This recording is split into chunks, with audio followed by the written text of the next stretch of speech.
Adi naliwat kit magluluto na kit liwat. So ada na nga naging gisa ko na nga ni ang laso na sibuyas. Syempre aton oo kayon para diri matubo. Diyan na naman magbubutang naman kit asin ngan si paminta tapos ibutang tadi nga manok. Pagkatapos aton oo kayon, syempre kailangan ito o kayon para mag-incorporate ang mga lasa. Uy udi.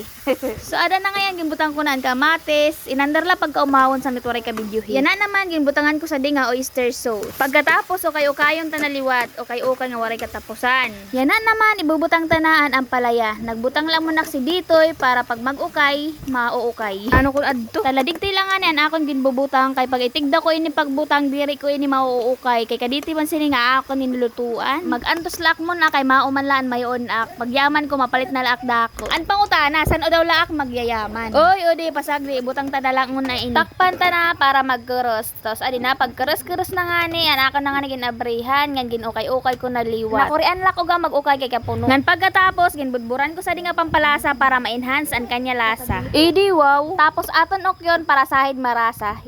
Sana all. Yan na naman takpan ta na para maluto na. So adi na nga ni luto na.